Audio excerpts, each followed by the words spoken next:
Get off that exhausting hamster wheel and into balanced living with Dr. MarissA. Promise you joy in the mystery.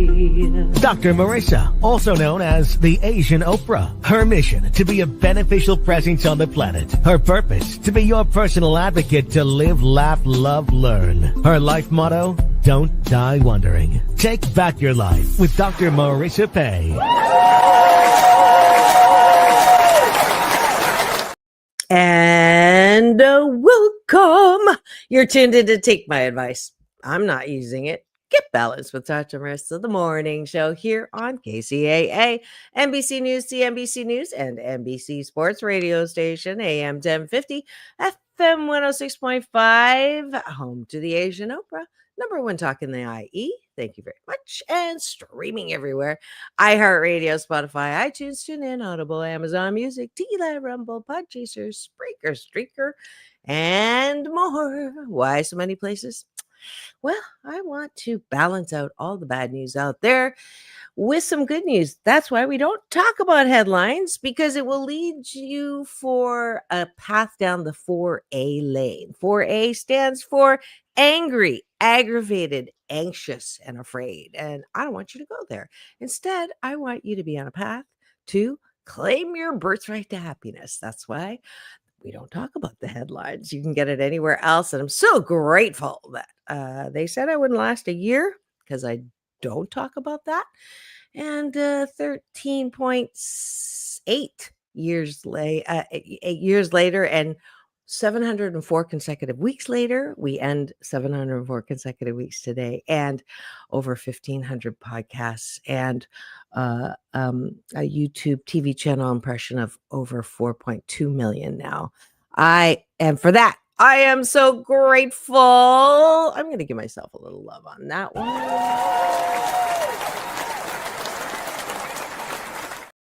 And not only do I bring you great topics, great guests, great co-hosts, I bring you great series called Straight Talk with myself and James Hawthorn, and introducing the co-host, my little antenna, because it just does not want to go down today. So those of you that are watching, not driving, I have like a crooked antenna, like on those old cars with the aerials that get bent in a car wash. And I'm just going to let it do what it does. I'm not going to fight it.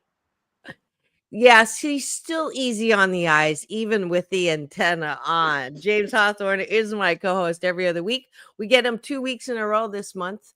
One, because Ricky's doing fun things. He's on stage. He's out of town. As you know, Ricky Rebel is a Billboard artist. And ironically, both of my co-hosts on Straight Talk are not straight. But that was not by design.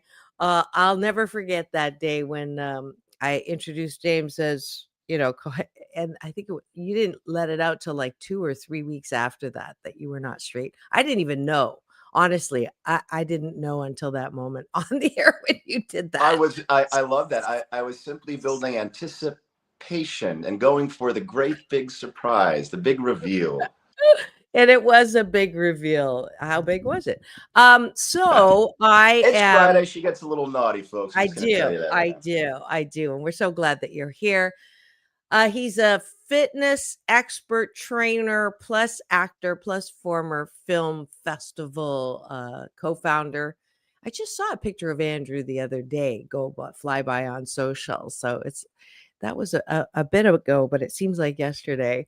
But anyways, we're so glad to have you back in studio live, James Hawthorn.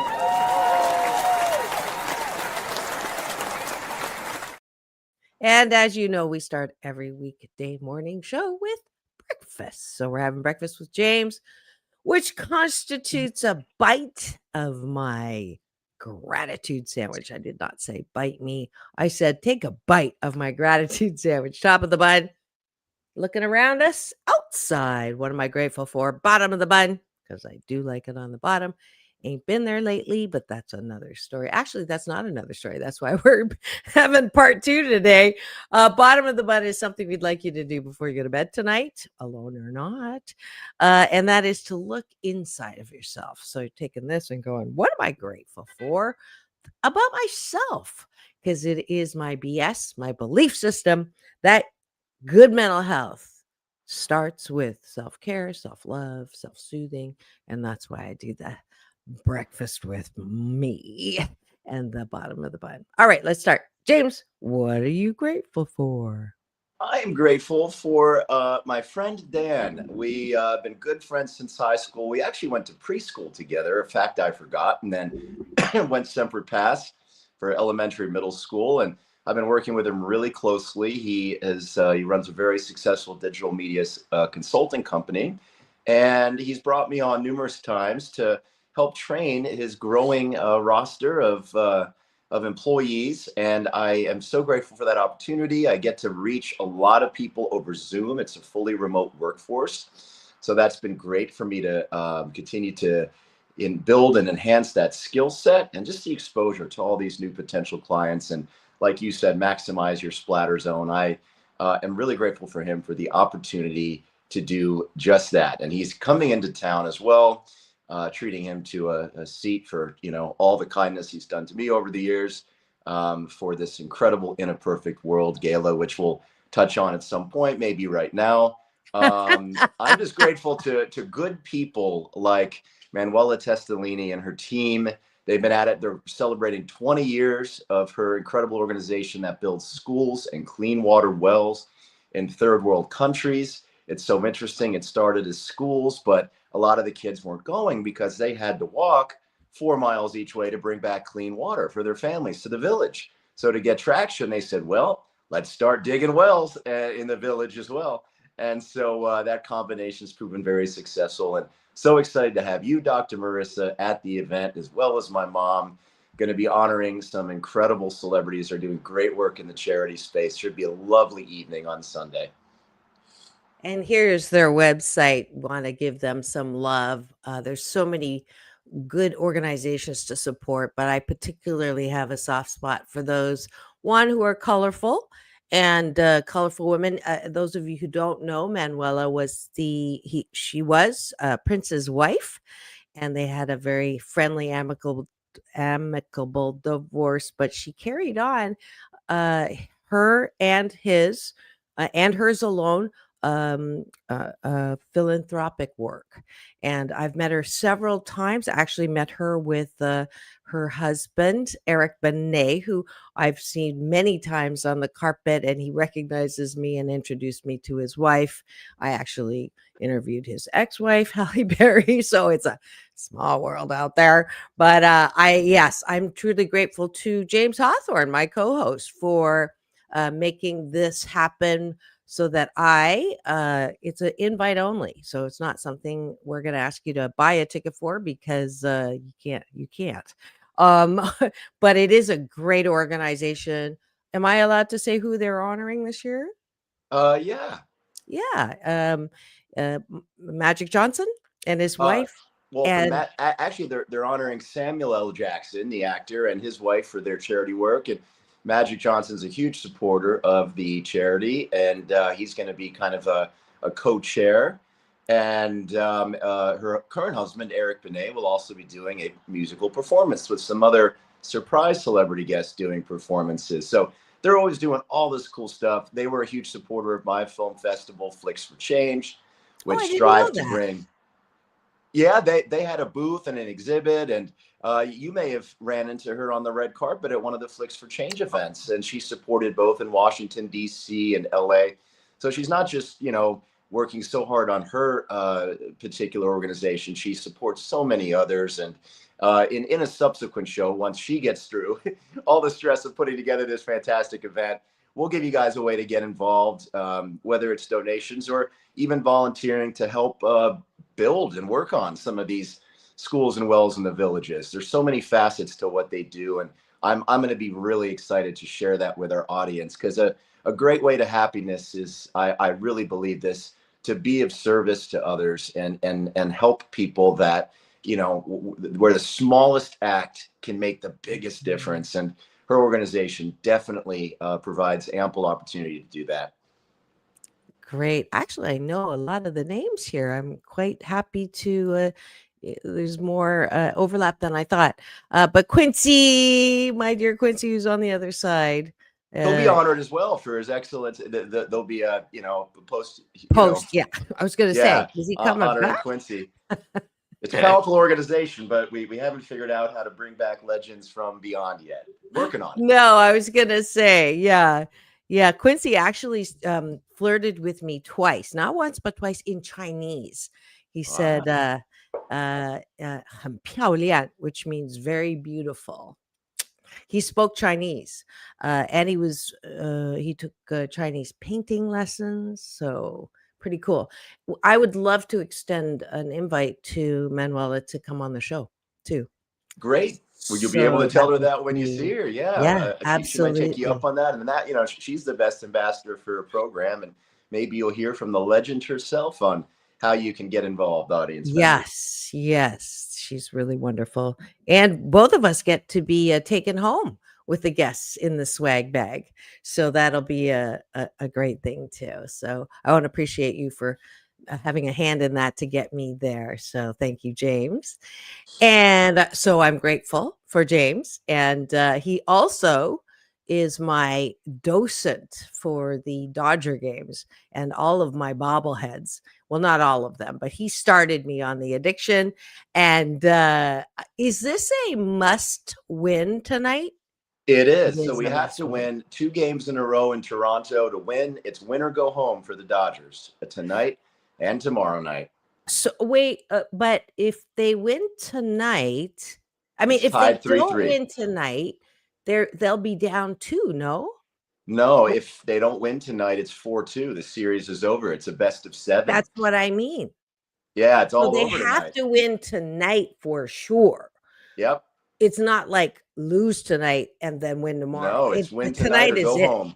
Yeah, okay. Because I was curious tomorrow, because if they win tonight, the season's tied, and then it's a winner take all. So I'm also hoping, because I had a lovely chat with Magic Johnson about 6-7 years ago at another In a Perfect World celebration. I believe it was just before the pandemic hit, and we had a great chat about his role, as a part owner of the Dodgers, and I'm hoping to chat with him again, and I'm hoping he's in a good mood. So he will be flying back all the way from Toronto on Sunday to just make it in time to the event, regardless. So I'm hoping that he is tired from a long flight, because that means that the Dodgers made it to Game 7. And that he's in a good mood, really good mood, which would mean the Dodgers made history. First team in 25 years to win back-to-back World Series. So fingers crossed on a lot of fronts here. Yes, I wiggle mine. I don't cross them because I don't like anything cross. So, yeah. I read somewhere the reason why I said honor. I read somewhere that they were honoring him too. So that's why I said that. But I'm really glad that he is an active part of that organization, and certainly it's going to be great. And this is a long ass set breakfast, but it's okay. We're also doing some long gratitudes for people who deserve it. Yes, and that's what this show's about. Is I don't want to talk about the headlines, because I want to tell you things that are going well instead of all the things that are going wrong, which is what headlines are. All right. I am grateful. Speaking of all great things that are going right. Yesterday I had a great time. Oh, well, first of all, I know it won't be Halloween by the time we get on to the KCAA channel. However, it'll be belated. Happy Halloween to everybody, or happy Halloweeny is how I like to say it on Fridays, because we are getting naughty. And as you can see, you see my... Yes, so of the season. It's actually a whole thing. So it goes all the way down, and it's people go, what are you dressed up? I said, I am a jumping Jack O' Lantern suit. So there's 3 things in there: jumping Jack, right? And then jumpsuit, and then jack-o'-lantern. So it's a combo. You like that? It's a 3-for-1. It goes with your multi-hyphenate status. True. It does. It does. Maybe I should get me Yeah. one of those and wear it, because you get me anywhere near a karaoke mic, and one of my 2 go-to songs is Jumpin' Jack Flash by the Stones with dance moves and all. Oh, wow. I didn't know that. We Oh, haven't I done like to do my karaoke. We best have to Mick do, Jagger when I get on that stage. I partied with him. Did you? Yeah, I did in Studio 54 a long time ago when I was modeling. And Wow, that must have been wild. Was it it as was wild as he very said? wild. It was very wild. There was a little glass table, and that's all I'm going to say. So, Enough said. oh boy, I am grateful that I wore this, and I won third in a Halloween costume, but only probably because I clapped and hooted and hollered the most for myself. It's one of those biggest cheer things. Oh, yes. But I got to collect one of my prizes from winning the Hong Kong Mahjong title belt. Last night, I got a private roped off Mahjong table and got to play all night and not have to give up the seat after 2 games, which is how they usually rotate. So that was Now, pretty I fun. love that it's a belt, because It's a real belt. It's like winning a boxing match. Yet I can't think of a less extreme sport than mahjong, but the belt, I think, is a charming touch. Just I'll like have a to pull up. boxer, MMA fighter. Yeah, I'll pull the picture up. It's pretty funny. You're a mixed martial cards fighter instead of mixed martial arts. Tiles, excuse I'm me, a tiles. mixed martial tile. Yeah. That's fine. I am grateful for all of the air traffic controllers that are working without pay due to the government shutdown, because they allowed my mom to fly out of Reagan National, very restricted airspace, not just on time, but early. So thank you to the government workers that are performing essential services despite the shutdown. My mom and I thank you for that. And I thank you as well. I really do. And then that's all we're going to say. Otherwise, I'm going to get on a rant. And I do not talk about politics on the show, Yes. no matter how much I want to. That's right. Enough to set you on fire. Me too. People think I don't care because I don't talk about it. That's so far from the truth. But the one time I did talk about it, I lost 35,000 listeners in that one show. And it's not the numbers. Y'all know it's not the numbers, but hope and happiness is for everybody. So I want to make sure that I am as inclusive as possible.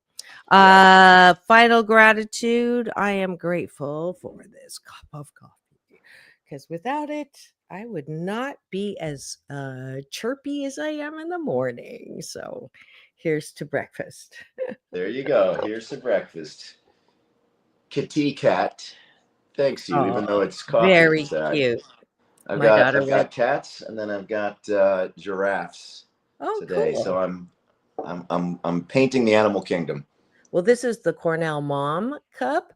And I used to have a thing on my car when she was at Cornell, and it said, a proud parent of Cornell student, and under it said car for sale.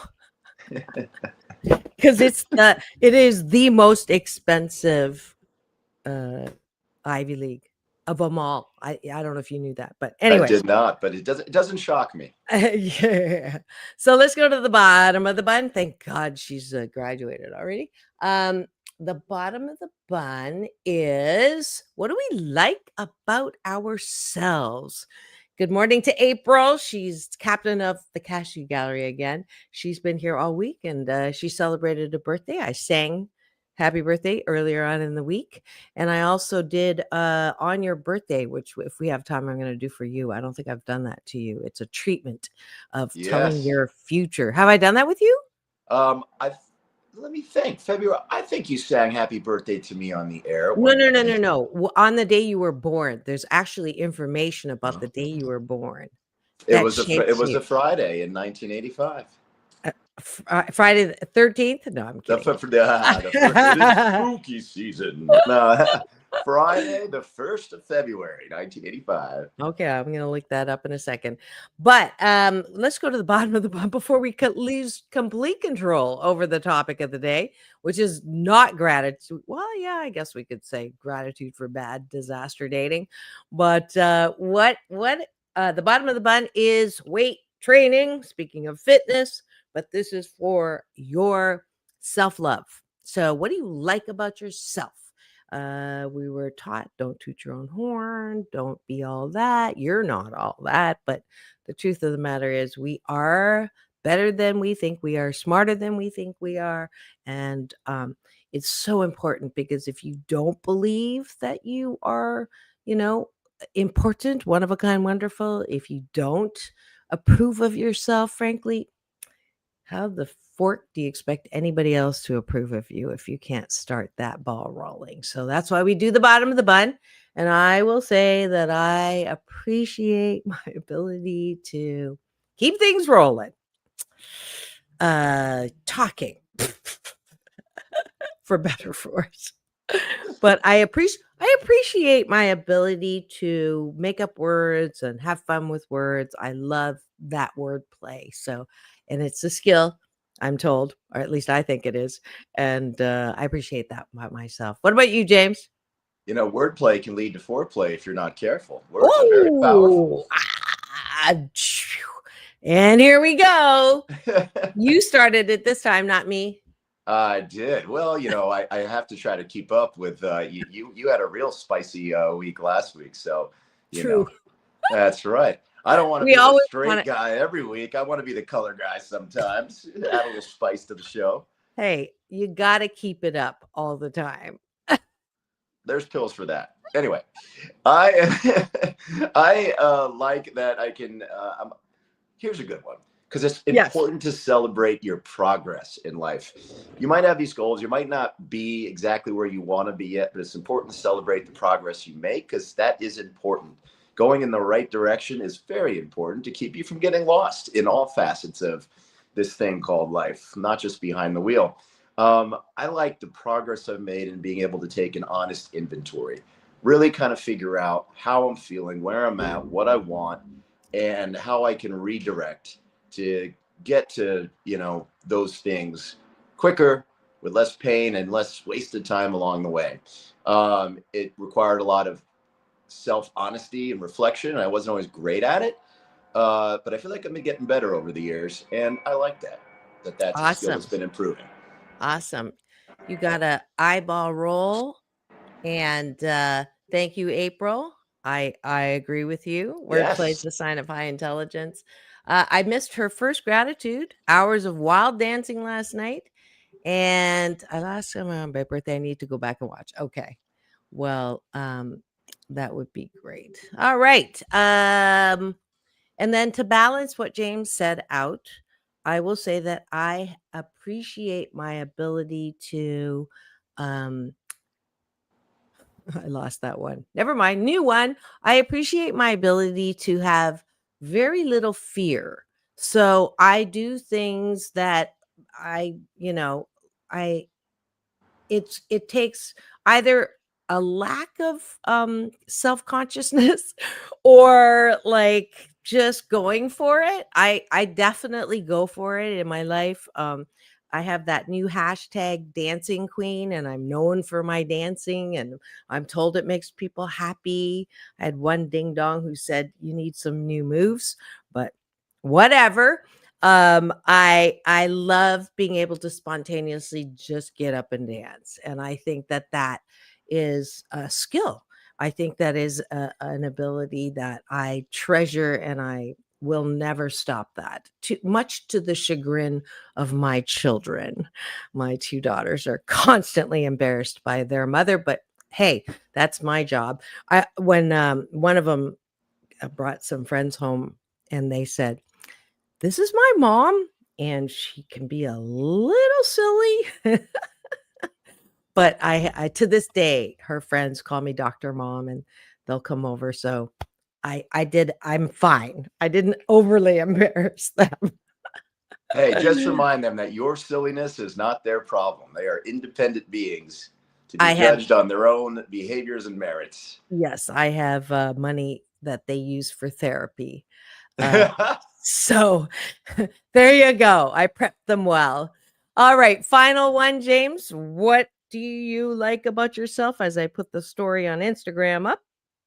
I like that. I always make a concerted effort to stay in touch with people from my past. I think that it's great to have people in your life that have known you for a long time. They're great sounding boards. They've been there to see your evolution, your changes through life. And whenever I have time, when I'm driving, stuck in traffic, I always make a point to reach out, call them, see how they're doing. And it just makes life feel a lot richer. And I like that I keep that somewhat front of mind and trying to let too much time go by without reaching out to people that I haven't talked to in a while, or people from my past that, were important to me at a time and always can be again, as people kind of come in and out of life, depending on what season you're in. April's going to top it off with breakfast. I appreciate my consistent helpfulness. It and attention are free, so I give it freely. Oh, I like that. That's a great one, April. That was one of mine from last week. So I agree with you on that. Yeah, I'm so poor I can't even pay attention. Ba-dum-bum. Thank you for joining us for breakfast today. I hope that you continue this good life habit, #Blisscipline, every single day with me on the show every weekday morning. Thanks for joining us for breakfast.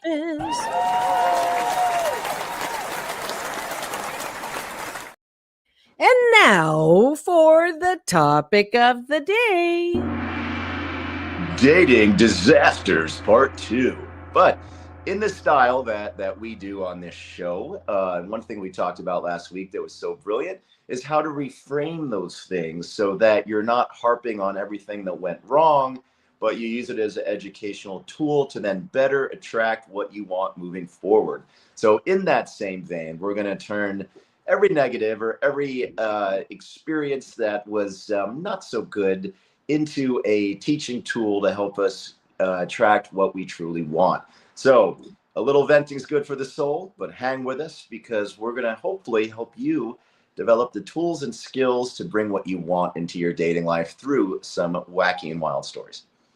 So dating disasters is a good forklift into your positive dating experience, because when you know what you don't like, you know what you do like. So that is dating disasters, or dating in HD. That doesn't stand for high definitions. It's hope, disappointment. Hope, disappointment. We're here to restore your hope. So join us live here on my YouTube TV channel. That was the promo for my story. All right. So, James, go ahead. I'm going to kick it off with a positive, and I'm going to kick it off with one that really has to do with my responsibility in dating disasters.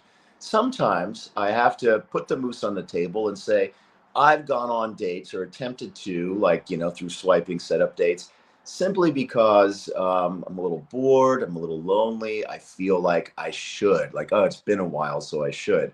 But I have learned that it's best to do it when you really want to do it. And sometimes it's a season to focus on you and get your affairs in order. And, sometimes projects that we take on take precedent over that connection with somebody else. Sometimes I've learned, for me anyway, it's a season to spend time with friends and not be trying to work on the intimate romantic side. So I said I'm grateful for I like that I've able to take an honest inventory. Right now, I feel like I'm in a season where I'm not really looking for dates necessarily. And so I think it's important for me to be honest with that and get my affairs in order along the way. I wanted to cover something that I totally forgot was a really bad date that didn't even make it to a date, but things have been so like a desert. Like I can't even get to the date, which sounds pretty pathetic, like if it ends on the phone or on a video chat. But I'm telling you, it is the best way to treat your time carefully. So time for me is my most valuable resource because it's non-renewable energy. And the worst possible, as I explained to you last week when we talked about this, the lunch that I spent, and it was a good lunch, but it was like an hour and a half of my time, only to find out at the very end of the date that something that was so critical to be on the same page as was not there. So that's why I'd rather know sooner rather than later if there's a match or not, to the point where I'm like so upfront about it. It might be a turnoff, but so be it. 3 things I'm allergic to. The politics thing, and I'm not going to say, but you can guess. And then cats, right? And then if you say you live in LA but you're in the valley, that's just that traffic pattern is, I can't do it. And it's not fair to ask you to always do it, right? So those are my 3 right off the bat. And then I make it to the phone call. If they pass that, then because when you chat back and forth, you lose all of the nuances, I think, because communication is only 7% in the words, 40% in the tone, pitch, and volume, 53% in body language, facial expression. So if you think about it, you're making assumptions and getting information from only 7% of what is being said. And I used to teach this course, and that's the model I used at UCLA in the MBA school when I taught managerial interpersonal communication. And that's why managers that work with me do not send out emails. They actually do face-to-face. If you don't like something about someone, don't send out a blanket email. Have a sit down with that person and address what it is directly. So Yes, I, and to build on what you said, I think that 3 things, 3 non-negotiables is not many, and it's good to establish those and, get them out of the way. But on the flip side of that, if somebody wants to ask me 20 questions before we just meet for a coffee, I get a little impatient with that because it makes me think that that person is going to be like extra judgy, and that's a turnoff for me. I like people that are open-minded. I'm fine with the curious part because I love curiosity, but I want people that are brave enough and bold enough to go on that journey in person, because there's so many intangibles with the in-person back and forth that it's a turnoff for me if somebody wants to ask me a million questions before we sit down. Establish a few things about what we are ultimately looking for. That's fine. Totally fine with that.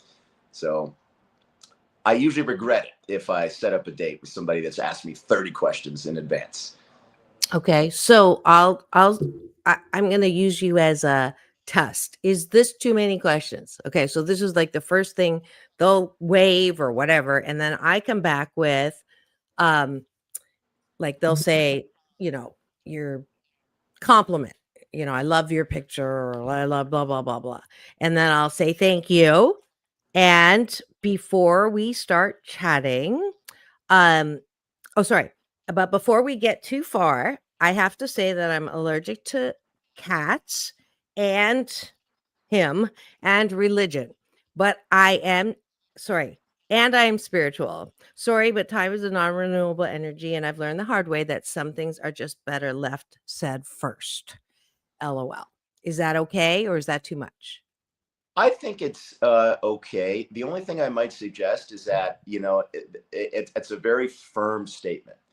And to be so firm so early on might come across to some as abrasive, because I think there's this expectation that we're supposed to be super considerate, kind of go with the flow, let's feel it out. And that's a very gavel on the table. So it's not so much what you're saying, but it's said in such a firm way that I could see that might be a turnoff to some. Although I think that the actual content of it is totally fine. But something about the tone, I could see how it might ruffle some people's feathers a little bit. But to some, it also might be an attractive quality because you are just putting it out there and there's no BS. So if I started with look forward to getting to know you, but can I do that? I think it's look forward to getting to, know you, period. But I, want to, at least with a couple of things, I'd like to make sure we're on the same page. I hope you're okay with the fact that I'm allergic to this, and this. It's just a little softer way of kind of packaging it. All right. the other, I have had the reaction of thank you for being so direct. Yeah. But that's probably from people who enjoy that. Yeah. Right? Never, if they unmatch with me, you'll know that it was too direct, right? But I have learned this, and the one story that I forgot to tell you last week, which is one of the reasons why we're doing this part 2, is I had the most unbelievable conversation on the phone with a prospective date who said, I've always been attracted to Asian women. And I said, and this is not right away, but like, where do you live? How long have you been dating? All the requisite questions. And then I said, well, I have to tell you, and I was like really trying not to go off on him because those are like go offable words. And if I'm having a date with you and say this to me in person, I may leave because to me, it's just like that. You don't want to be, I am Asian. Yeah, we all get that. Nobody thinks I'm Swedish. But you want to be valued for not just your ethnicity and or the stereotypes that come with your ethnicity. And Asian women is definitely one of those. So I said, with as little sarcasm as possible over the phone, that I should have told you. Okay, in hindsight, he also said that he was approached to be the Golden Bachelor, but they ended up choosing the athlete or whatever, but I didn't want to go on there anyways because I'm attracted to Asian women, and it wouldn't have been fair to the other women. In hindsight, that was like red flag number 1, right? Like, so when he said, I'm always, I said, well, we may have an issue here because I'm not cooking for you. I'm not cleaning for you. And I'm not walking on your back unless I have high heels on. Now, I have said that before, almost as sort of a joke, right? And so if someone laughs, that's one thing. He didn't laugh. And he said, as if he didn't hear me say that, which is another red flag for me. Well, my friends ask me all the time why I like Asian women. And my response to them is they love me long time. Oh, you mentioned this on another show, and it's I like, did? yeah, I thought I didn't. But talk about doubling down on the stereotype. It's just unbelievable.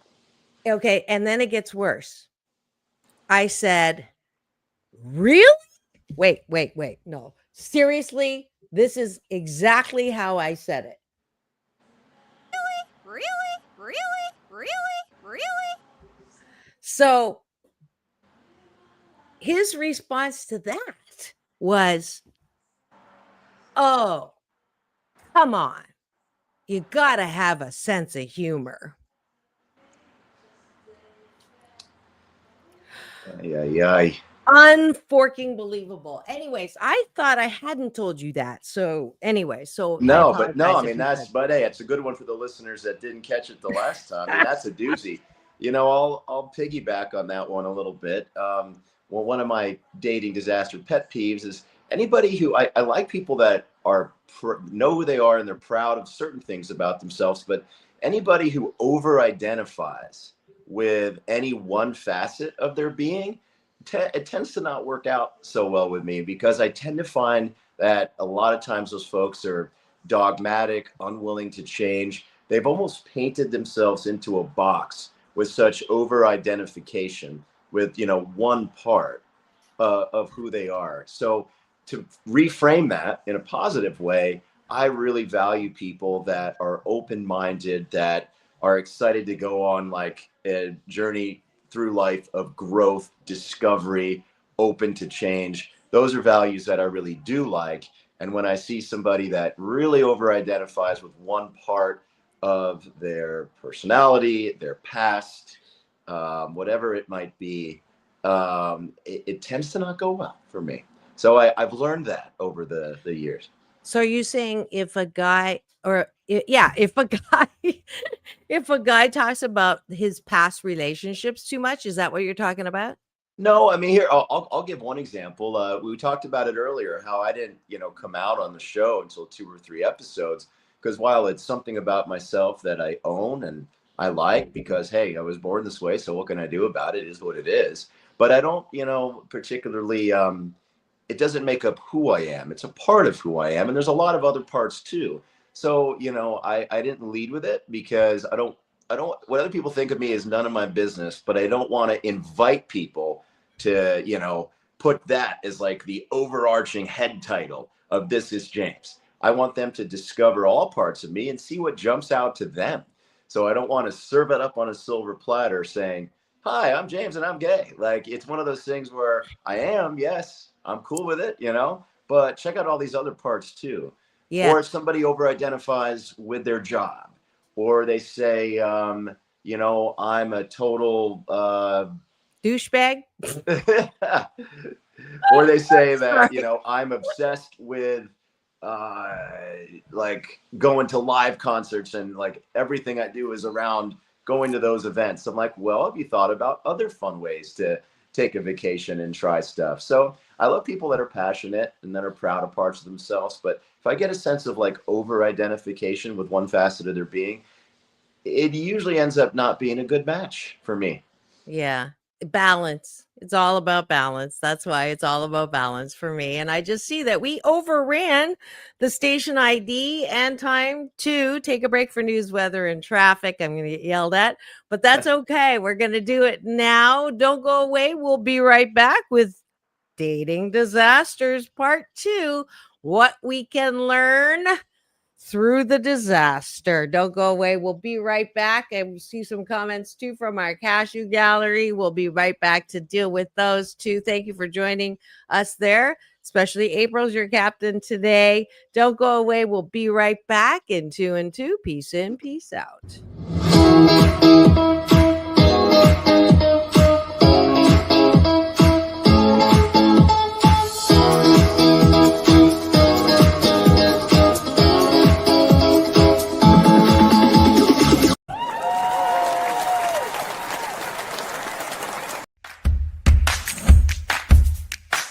Well, she has been dubbed the Asian Oprah, and she just wants all of us to be happy.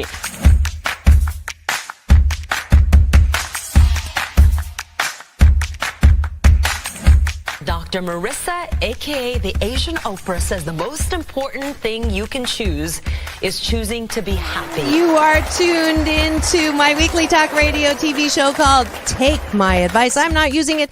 Get balanced with Dr. MarissA.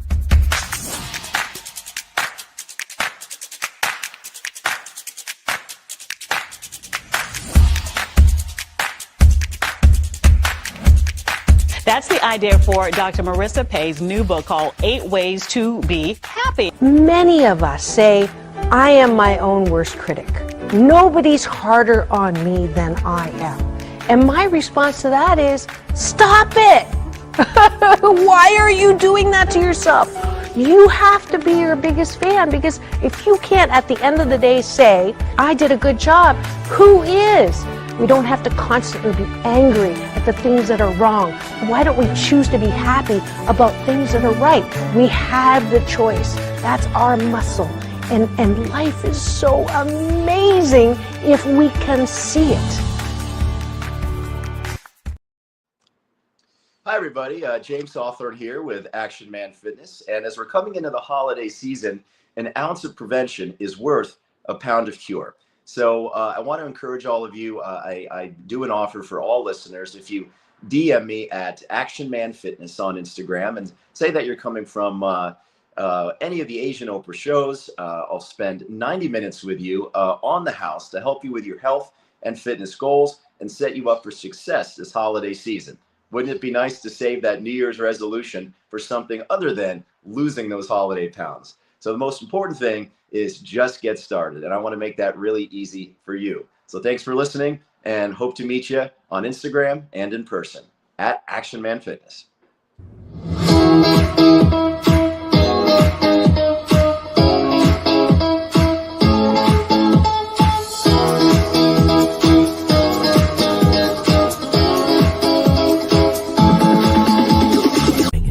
back your life with Dr. MarissA Pei. And welcome back. You're tuned in to Take My Advice. I'm not using it. Get balanced with Dr. MarissA, the morning show here on KCAA, home to the Asian Oprah, NBC News Radio, #1 talk in the IE. Thank you very much. And streaming everywhere, iHeartRadio, Spotify, and of course my YouTube TV channel, where if you free subscribe and give me the finger, this one, not the other one, you will get access and an alert every weekday morning when I come on live here on my YouTube TV channel. Thank you very much. We just passed 4.2 million impressions and 704 consecutive weeks. And today, as you can tell from the easy on the eyes co-host that I have every other week on Straight Talk with myself and James Hawthorn. Good morning, everybody. Thanks for listening. And we are talking about, hold on, I broke my bell. I don't know if I told you that. And then I broke it and found this. What's that? So that's the gong. You didn't the hear gong? the I gong? didn't see that. I didn't see that on screen. Oh, Interesting. no. You don't see it. It's just the sound in the background. Oh, great. Did you hear it? Yeah, Oh, there okay. it is. So it's easier than the bell too. So we are talking about how do we turn bad lemon dates into sweet lemonade, or actually I don't like lemonade so much, so I say, how do we take bruised bananas and turn them into yummy banana bread? Speaking specifically about eating your dates. Nope, that didn't go right. Wow. Banana bread, come on, James. Oh boy, I can't even say that word. So that's what we're doing. And the second half of the show, which is almost over, we focus on solution. So all of these bad dates, as we say, are able to be useful, because when we know what we don't like, we know what we do like. And James and I are both really good too at telling on ourselves, living our lives out loud, and using our experiences to hopefully help you avoid some of the same step into it that we do. And at the same time, not give up hope. We want you to stay with the hope in dating and not disappointment, because Lord knows if we can't, we'll be done. We'll stick a fork into us and no more dating for us. So we're trying to keep each other in that hope cycle and not the HD disappointment. So James, take it away. Well, I'm going to bring it back to the first point I made about, taking an honest inventory and knowing maybe if you're in a season where you are truly wanting to and ready to meet somebody for dating, or if you're not. And, I kind of told on myself and said at times I've gone on dates just because I was bored, or maybe I felt a little lonely, and I felt like, you want to ultimately for your life, you want to find a partner, but sometimes it ain't this week, or maybe it ain't even this month. And when I have ignored that, I think sometimes I've gone on dates with people that could be candidates. I never ghost, because that's just like the worst. I think it's a cruel thing to do and makes the other person go bananas with their insecurities a lot of times. And it's a really easy thing to just communicate, with the other person and let them know where you're at. But I don't think I am communicating as enthusiastically or making as much effort to go on subsequent dates and spend, time with them when I'm in a mode of where I should be maybe focusing on my me stuff. For example, right now, and I was kind of grappling with this a bit, I know that I'm not getting any younger. I'm 40. I want to find a partner. But right now I'm going into a new chapter of doing a lot of work with Dan, with his digital media consulting company. I'm really pivoting to try to make some big moves with my personal training career.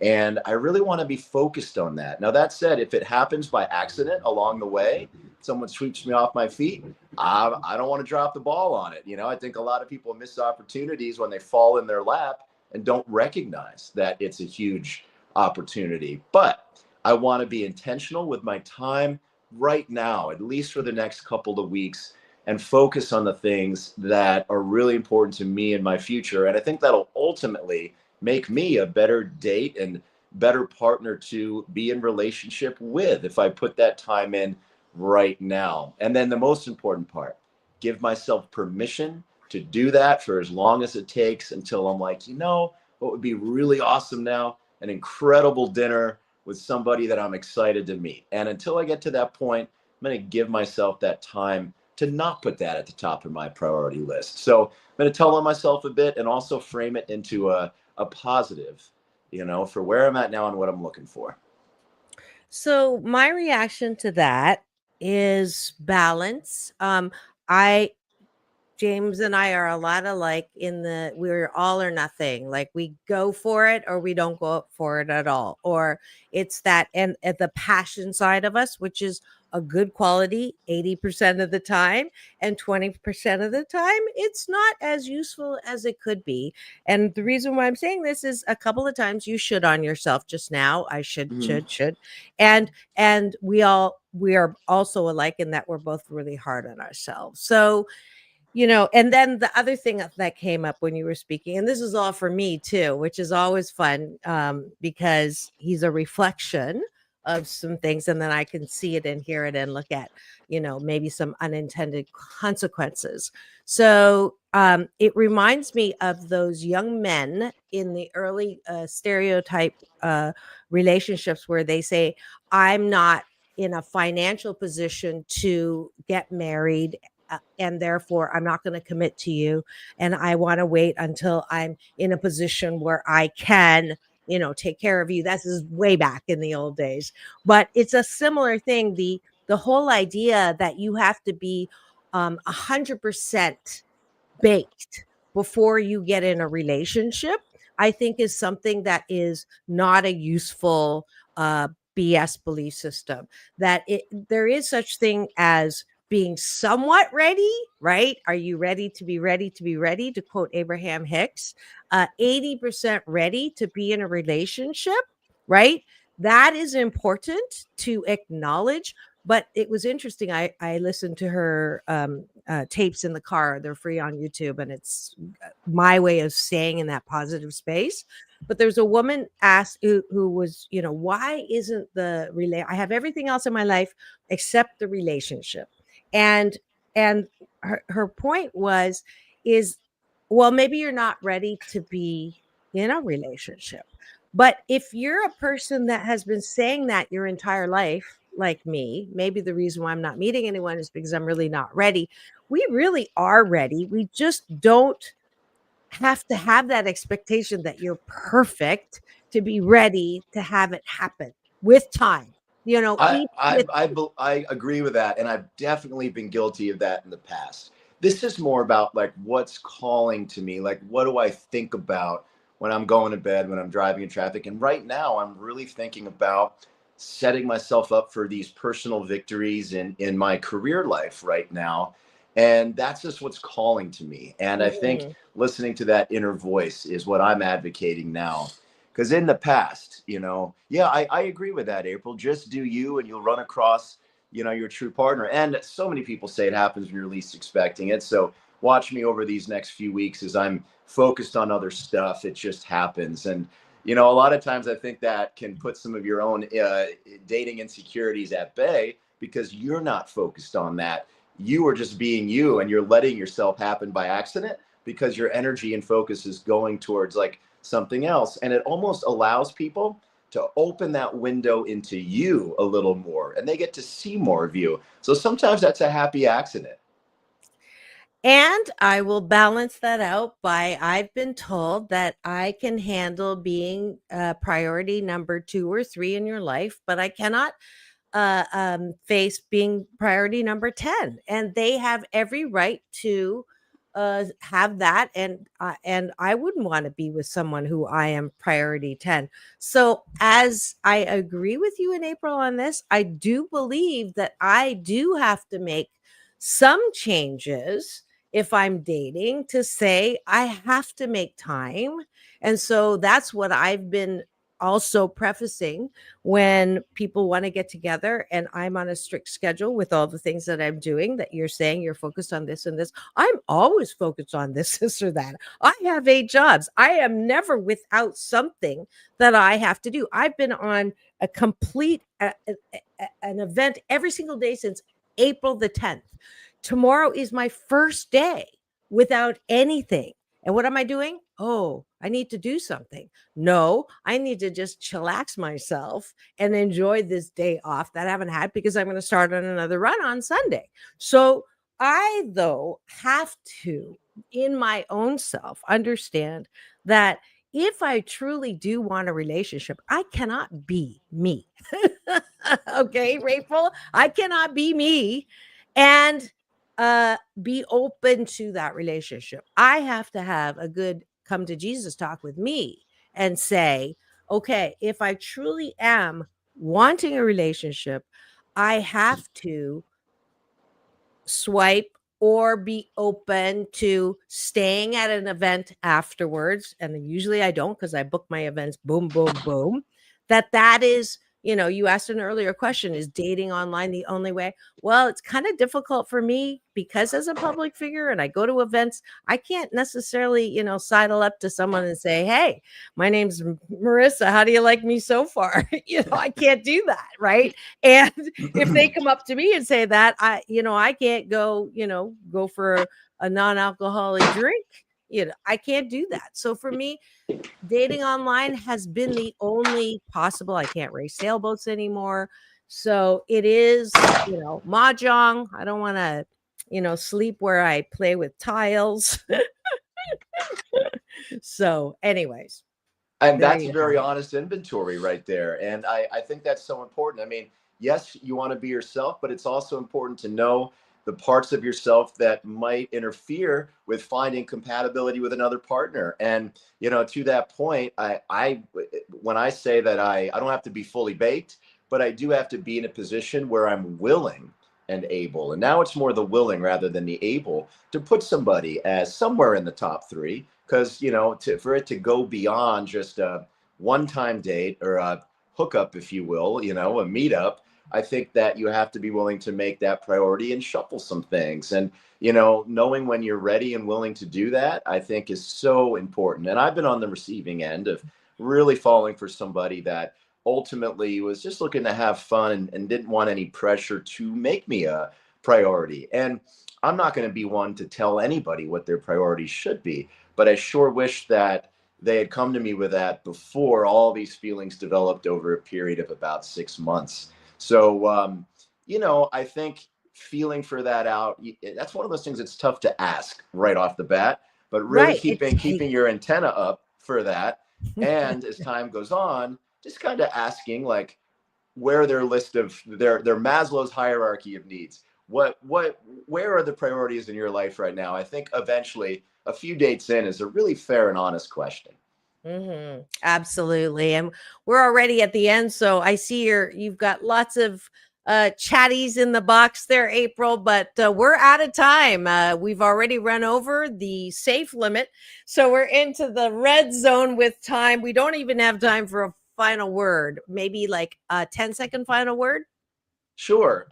When you're dating, tell people whether you're monogamous or not. I've, been on dates and there comes the husband out of the bathroom with a bath towel wrapped around himself. Whoa, wasn't expecting that. That's one of those things that I like to have established before meeting on the first date. So I'm going to finish Friday with a little piece of naughty and just leave you all with that harrowing experience on Halloween spooky day.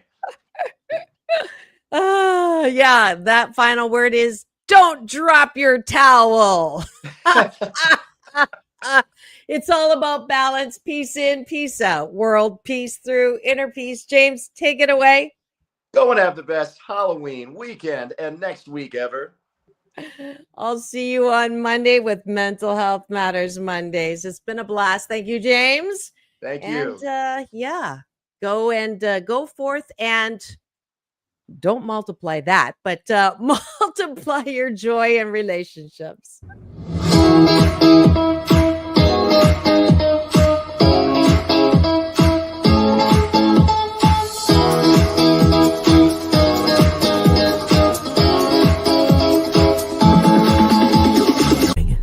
Impact your life with Dr.